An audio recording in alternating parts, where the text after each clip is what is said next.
new hopes tonight for a potential ceasefire in Gaza. Hamas yesterday announced that it had agreed to the latest ceasefire proposal, but added that further talks were needed. President Trump had previously said Israel had agreed to a ceasefire deal, but Israel's leader, Benjamin Netanyahu, still has not confirmed Trump's claim. This comes as Netanyahu is expected to visit the White House Monday. All of this coming days after the AP reported, quote, American contractors guarding aid distribution sites in Gaza are using live ammunition and stun grenades as hungry Palestinians scramble for food. And NBC reporting today that the Gaza Humanitarian Foundation has said that 2 American security workers had suffered non-life-threatening injuries in a targeted attack at a food distribution site in Gaza. Joining us now to discuss is Bobby Ghosh, columnist and geopolitics analyst. Bobby, let's just start with the latest statement from Hamas about the potential ceasefire. What do you make of this development?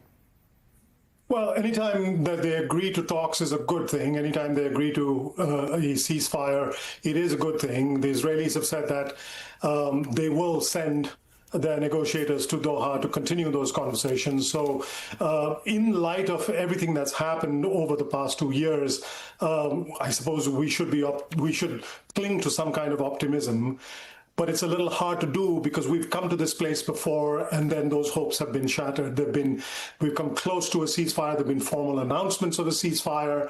But the trouble is that both sides, the Israelis and Hamas, they never really retreat from their maximalist position. So Israel, Netanyahu's position has been no permanent ceasefire until such time Hamas is completely destroyed, which is a expression he has used many, many times. And on Hamas's side, no permanent ceasefire until Israel agrees to withdraw completely from Gaza. Now, on both sides, there's a refusal to meet that maximalist demand. And what you're seeing now is really a repetition of what's gone before with one important difference. Now, because it's President Trump in the office, both sides seem to be communicating with him through their statements. So they're keen to be seen by him as going along with his plan. So they're saying, yes, we've agreed to the ceasefire. And that's what they want Trump to take away from it, that I've got these people to agree.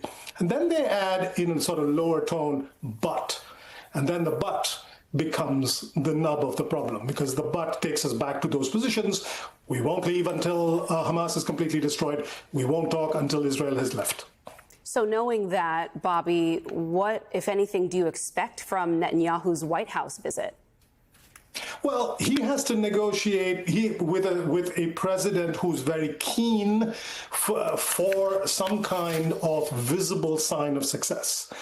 He has to give the president some kind of sign of success without, at the same time, changing his position. Now, he has some problems, quite apart from his own feelings about this. Let's remind ourselves that he runs a government it's a coalition government of right-wing parties. Many of those right-wing parties are much farther to the right and take much more extremist right-wing positions than he does. And those parties have made it clear that if he makes a deal with Hamas, they will bolt from the government. If that happens, his government comes down. He's facing lawsuits in the country, the Supreme Court. The courts are investigating long-standing criminal charges against him.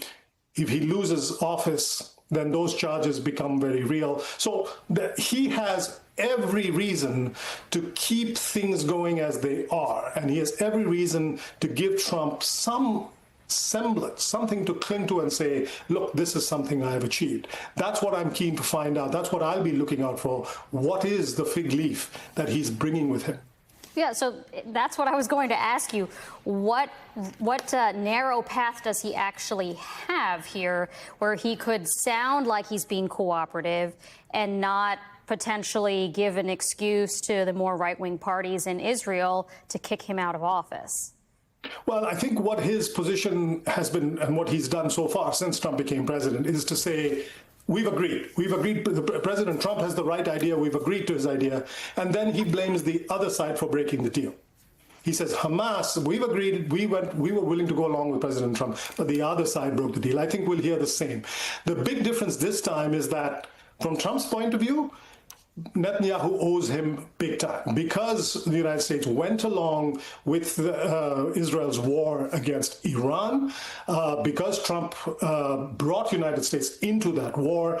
He will feel that Netanyahu owes him. And I wonder whether Netanyahu's standard operating procedure, which is to say, yes, I'm going along with you, but the other guys are to blame, I'm not sure that's going to work anymore. Trump has said, and he put this out on Truth Social, he's going to be very firm with Netanyahu. We'll see what that really means on Monday when they meet.